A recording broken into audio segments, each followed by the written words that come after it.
한국 사회의 현실과 미래 어떻게 바꿀 수 있을까요? 2부. 용병으로 망한 로마처럼 되지 않으려면 시작합니다. 그럴 때 어떤 분이 또 저를 공격을 할 때, 네가 군대에 대해서 뭘 안다고 그래? 그럴 때 여기는 아주 놀라운 심리가 숨어 있어요. 군대에 대해서 잘 안다고 주장하시는 분들, 그리고 자기가 군 생활을 많이 하셨던 분들, 그런 분일수록 현재 군 시스템이나 또는 군 제도를 바꾸는데 격렬하게 저항하고 가장 그거에 대해서 핏대를 올리시는 분들이라는 그 놀라운 심리가 작동을 한다는 거야. 왜 그럴까요? 나는 옛날에 그만큼 고생했는데 너네들도 고생해야지. 그렇죠. 다 가야 돼. 그럼요. 다 가야지.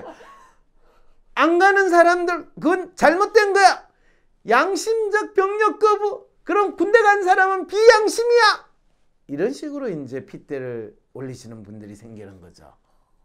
그런데 그분은 시대의 변화와 군인이 특히 직업 군인으로서 군 생활을 하시는 분들은 그거는 본인 직업이니까 국방의 의무를 다한다고 주장하고, 우리가 이렇게 군에서 얼마나 고생하시는지 아십니까? 그럴 때 그거는 여보시오, 우리 동네 구청에서 청소부로 일을 하시는 분도 고생하세요. 새벽부터 밤늦게까지 청소하시는 고생하세요. 모든 직업의 활동에 종사하시는 분은 다 고생하세요. 군인이라고 해서 더 국가를 사랑하는 마음으로 더 고생한다고 생각하시는 거는 그거는 착각인 거 아시죠? 군인이라서 더 험한 곳에서 고생한다고 생각하시는 거는 착각이라는 거 아시죠? 왜? 군인보다 더 험한 곳에서 직업 활동을 하시는 거 우리 TV 무슨 드라마에서 보면 알고 있어요. 극한 직업! 극한 직업! 그 다 군인보다 더 극한 일이에요. 연금도 없어 그긴. 위문 편지도 안 받아. 그런데 이거는 병사에 대한 이야기가 아니라 직업으로서 군 생활을 하시는 분들은 고생한다는 건 그냥 어떤 직업인 직장인이 가질 수 있는 고생이지, 군인이기 때문에 더 국가에 대한 충성 운운하는 거는 그건 사기예요. 이렇게 이야기하면 직업 군인들이 기분 되게 나빠하겠죠.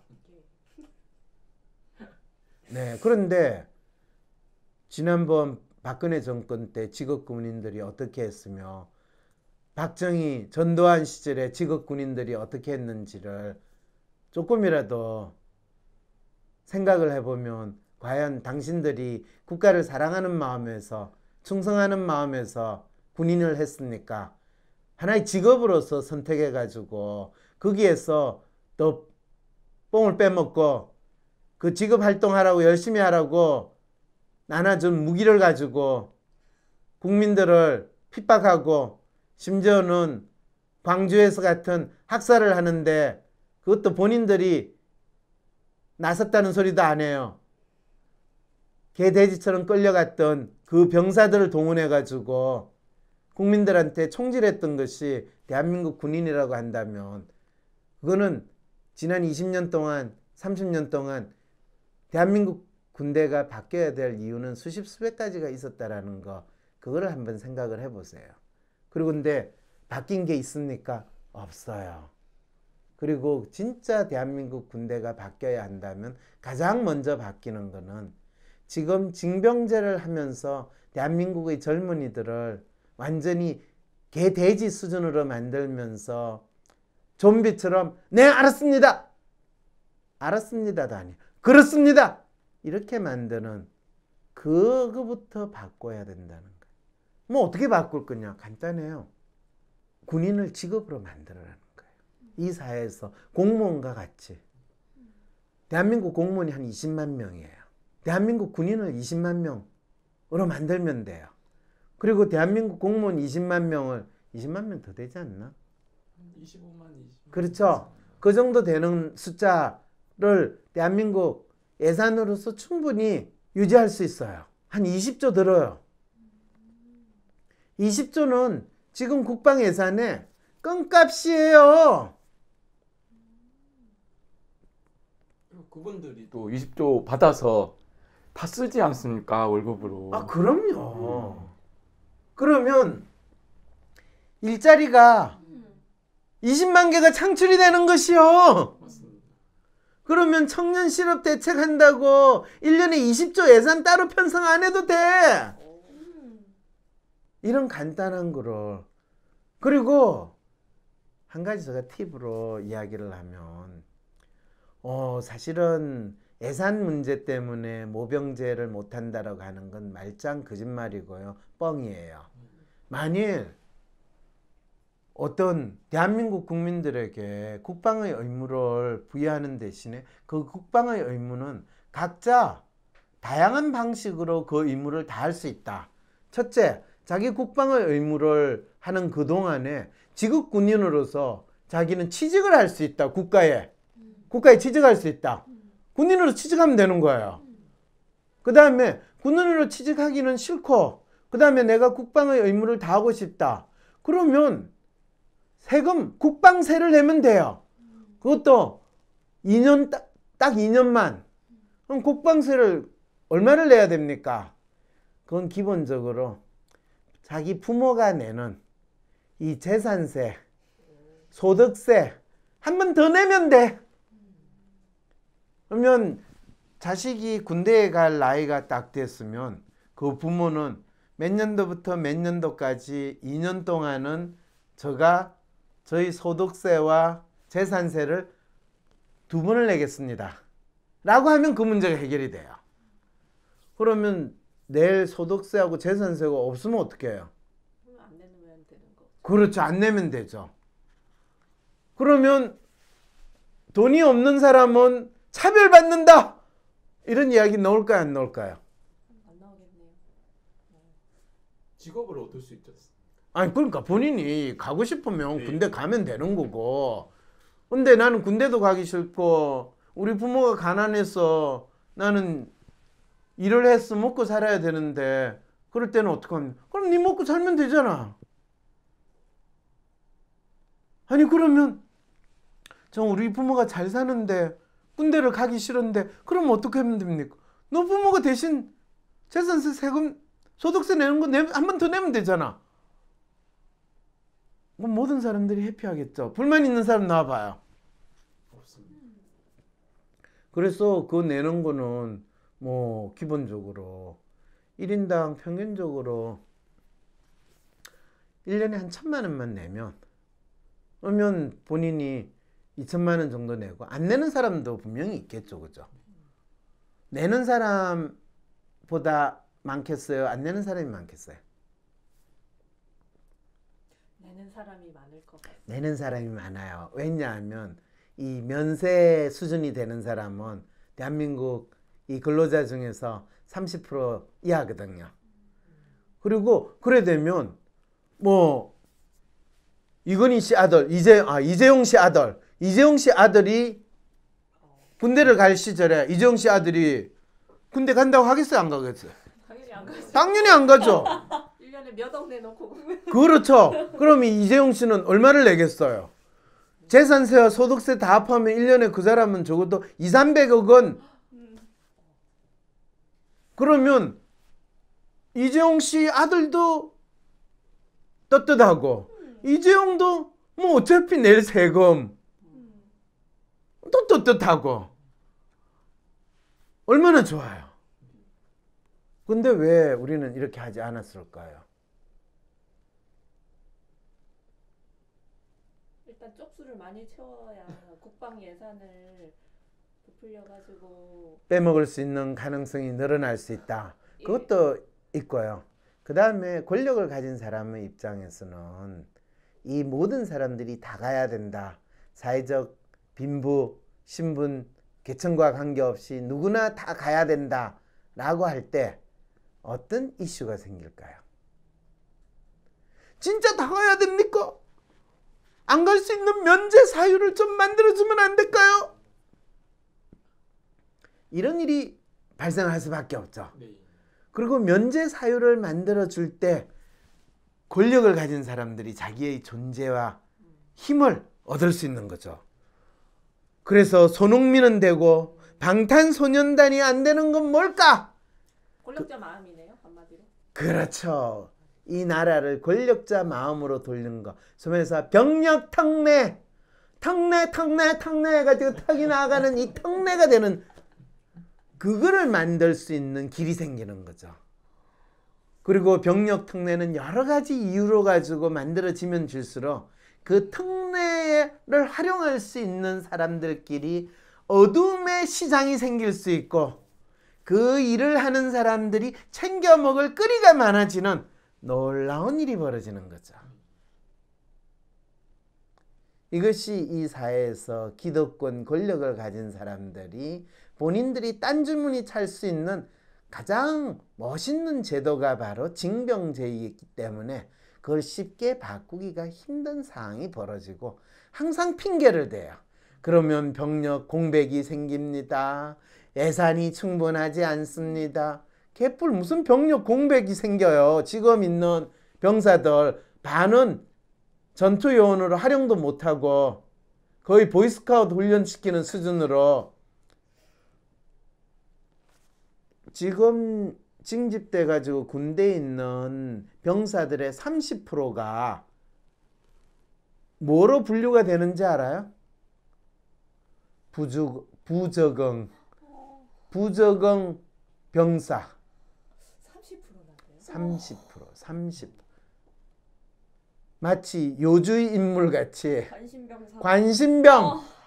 관심을 받으니까 너무 좋겠죠. 관심병.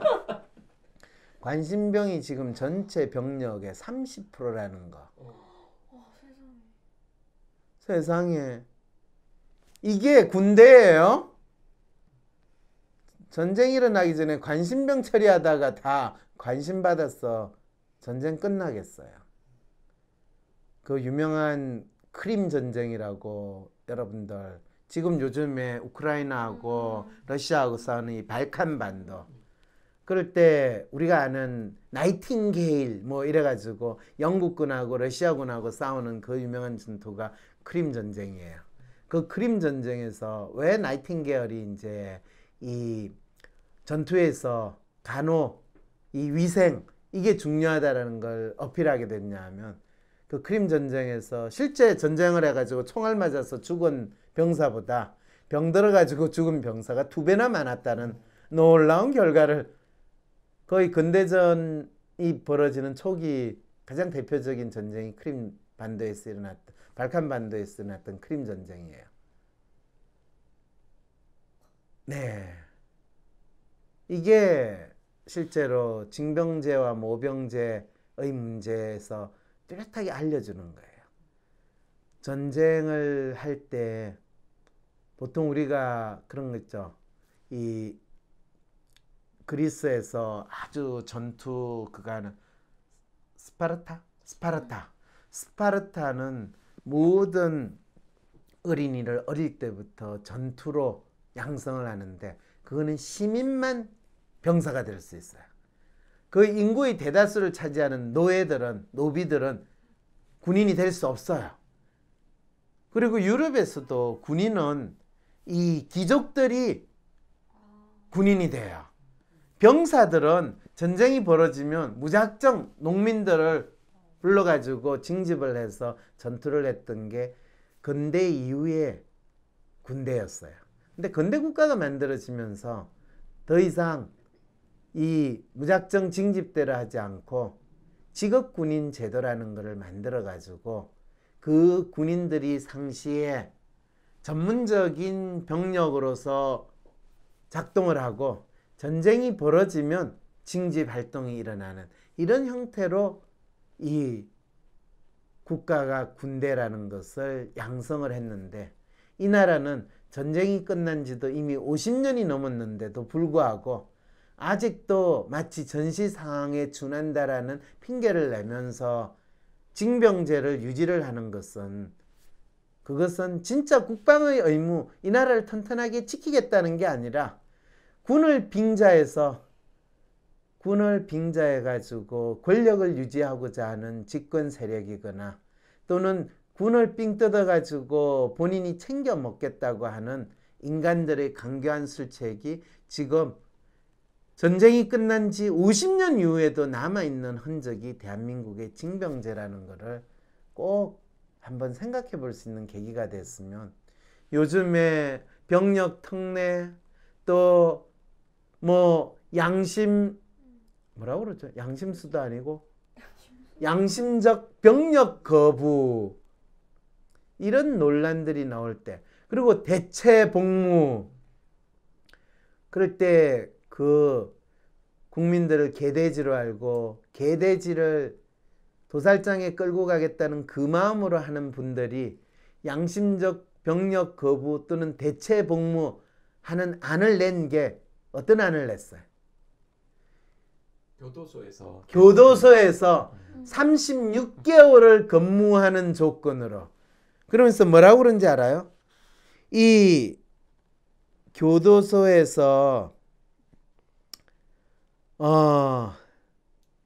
공복무 환경과 가장 유사한 게 그러게요. 이제 알겠죠? 노예 수감과 똑같다라는 것 때문에 군 복무 환경과 가장 유사해서 교도소에서 하는 대체 복무를 정했다고 하고, 그걸로 가지고 국민들한테 공청회라는 쇼를 하겠다라는 게 지금 이 나라 국방부에서 이 국방 제도를 논의하는 사람들의 심리와 멘탈리티다라고 여러분한테 설명을 해줄 수 있는 거죠. 이렇게 이야기하니까 여러분들이 들어서 지금 대한민국에서 신성한 국방 의무를 다하는 우리의 어린 병사들의 심리가 어떤 상황인지 이해가 되세요? 네. 그들은 도살장에 끌려온 개돼지 수준으로 있고요. 그들을 바라보는 직업 군인들, 그 부대에 이 대대장인지 대령, 그분은 뭐라고 그런지 알아요? 본인은 사관학교 출신이라고 이야기하면서 우리 병사들이 아주 훌륭합니다. 옛날에 비해서 얼마나 똑똑하고 공부도 잘하고 영어도 잘하는지. 지금 뭐 우리가 미군하고 싸울 일이 있어요? 영어 잘하는 거 아니지. 미군하고 합동작전을 해야 되니까 영어를 잘하는 게 필요한가? 무슨 그게 지금 걔네들이 끌려와가지고 훌륭한 병사의 역할을 하는 거 무슨 관계가 있어요? 그렇고 그분은 내 강의하는데 병사하고 앉아서 강의를 들을 리가 없죠. 네, 본인 사무실에서 안녕히 가세요, 강의 잘해주세요 하고 끝냈어요. 네, 이게 노예들을 많이 부리는 이 주인들의 멘탈리티구나. 우리 노예 교육 좀 잘 시켜주세요. 예, 문화적으로 결핍된 노예 심리적으로 조금 잘 위로해주세요. 진짜 울고 싶었어요. 그 노예들의 합창을 듣지 못하는 대신에 노예들의 마음속에서의 그 노예들의 crying, 네, 이런 상황을 제가 겪으면서 진짜 이 나라 오늘 이제 대한민국에 사는 청년들에게 국방의 의무란 무엇이며 대한민국에서 병사로서 젊은 청춘의 인연을 보낸다는 것은 어떤 경험을 하는가에 대한 이야기를 처음 시작을 했습니다. 그래서 대한민국에서 군 복무제도, 이것이 저는 진작에 어쩌면 10년 전에 이미 대한민국은 징병제에서 모병제로 바꿨어야 되고, 그러면 1년에 수백조의 국방 예산을 쓰는 데 있어서 그 반만 쓰고도 얼마든지 지금보다 더 대한민국 국방은 튼튼해지지 않았을까. 뭐 지금 남북 간의 긴장이 완화되고 이 DMZ에서 GP가 서로 제거되고 하는 그런 상황이라서 이야기를 하는 것이 아니라, 가장 긴박하게 대치된 상황이라고 할 때 그럴 때 진짜 국방력을 올린다라고 할 때 지금 대한민국의 장군들은 스스로 독자적으로 군 작전을 수행할 수 있는 능력이 없는 분들이세요. 왜? 한 번도 해본 적이 없거든. 군 작전은 미군하고 같이 안 하면 본인들이 뭘 어떻게 해야 될지 모르는 분들이셔. 그래가지고 이전에 노무현 대통령이 군 작전 미군으로부터 작전권을 가져오겠다고 할 때 가장 계급품을 물고 난리를 쳤던 그 장성들이 이명박 박근혜 시절에 다 뭐 이 안기부장도 하고 뭐 국방부 장관도 하고 그러면서 남북관계의 긴장을 조성하는 데 앞장섰던 분들이고 말로는 국방을 빙자해 가지고 본인들이 이래 먹고 저래 먹고 온갖 뜯어먹는 짓을 다 했던 그분으로서 지냈다고 생각한다면 이거는 국방에 대해서 아무것도 모르는 게 아니라 진짜 저 그래서 국방미 그거로 만든 거 밥 먹는 거 진짜 힘들었어요. 전 정부미도 먹는 거 싫어해요. 저 국방비 정부미 아닌 난 민간 밥이 없구나 빵을 먹을래. 더 이상 대한민국 국방은 군인에게 맡겨놓을 수 없는 생각. 대한민국은 사법부 재판을 더 이상 판사에게 맡길 수 없는 나라가 됐다는 걸 우리 모두가 느낄 때 그래서 사건에 대한 수사를 검찰한테 맡길 수 없다고 할 때 특검 어쨌든 나는 빵을 좋아해요. 그렇지만 간빵은 싫어요. 그래서 앞으로 항심소에서는 군에 대해서 다양한 개선책 또는 변화 의견을 가지신 분들의 생각을 모읍니다. 단 현재 군에 일을 하시는 분 그분들의 의견은 사양합니다. 왜냐하면 그분들이 아주 좋은 의견이 많이 있으시겠지만은 그거는 안에서 그 의견을 적극 피력하시면 됩니다.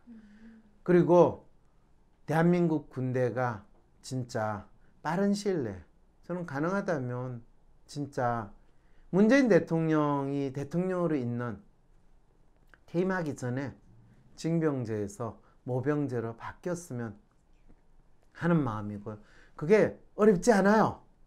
어렵지 않아요. 내년부터 직업 군인을 모집을 하면 돼요. 첫 해 얼마 몇 명을 모집할까? 10,000명? 20,000명? 30,000명? 실제로 첫 해에요. 50,000명을 모집하면요. 3년만 지나면 모병제가 안착이 됩니다.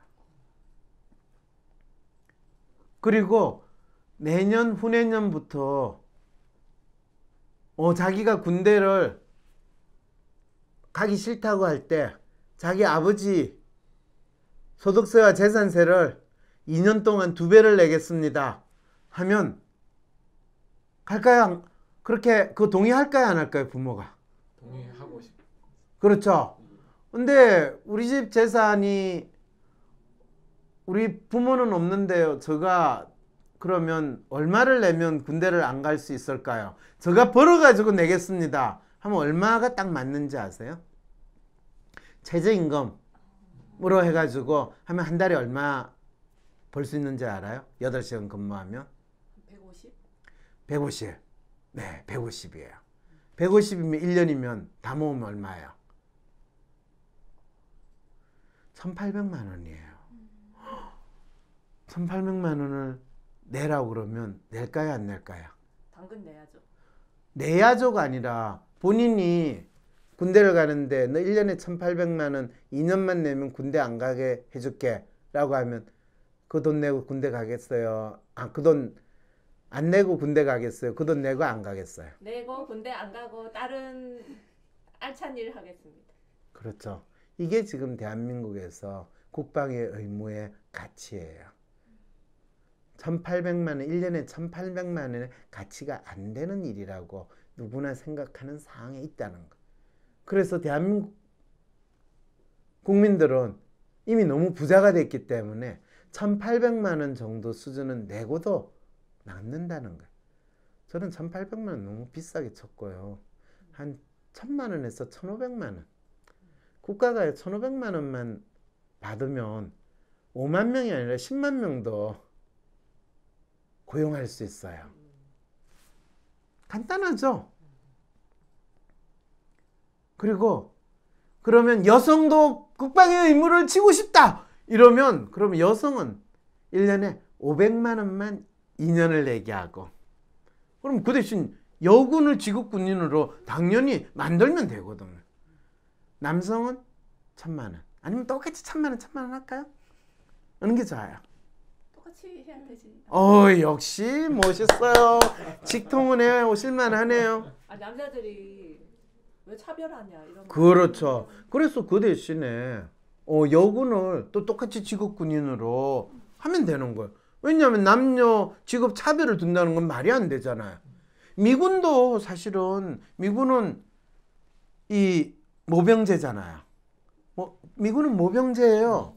그렇기 때문에 여군들이 많아요. 얼마든지 그럴 수 있다는 거예요. 그렇게 하면 간단하게 이제는 더 병력 기피라는 말도 없어져요. 이게 우리가 지금 현재 부닥치고 있는 이 사회의 주요한 문제에 대해서 새로운 생각을 해보고 새로운 상상을 하는 데 있어서 나름대로 도움이 될까요? 네. 이런 상상을 하는 것이 어려웠을까요? 알고는 있을 것 같은데요. 누가요? 이 장군들이나 권력자들도 네. 이렇게 하면 나라에는 훨씬 이득이다라는 걸 알고는 있지만 자기네들 권력이 떨어지니까. 네. 안 하고. 그랬을 때 결국은 지도자가 자기 개인의 이익을 위해서 국가 권력을 활용하고 이 나라의 문제를 해결하기는커녕 더 어렵게 만드는 그런 지도자한테 우리가 이 사회 문제가 저절로 해결되기를 기대하고 내버려 둬야 되겠어요. 마치 촛불을 다시 드는 심정으로 이 이슈에 대해서 끊임없이 문제 제기를 하고 그거에 대해서 이 담당하는 사람들이 또는 지 밥그릇 챙기려고 하는 그 사람이 아니라 이 사회에서 특별하게 그 문제를 해결할 수 있는 보통 TF팀 이렇게 이야기하죠. 그러면 왜 대통령은 그거를 제대로 만들려고 지시를 못할까요? 대통령 보고 하라는 소리는 안 해요. 그분은 그냥 이 훌륭한 인품으로서 국민들에게 선한 마음을 심어주는 거로 충분해요.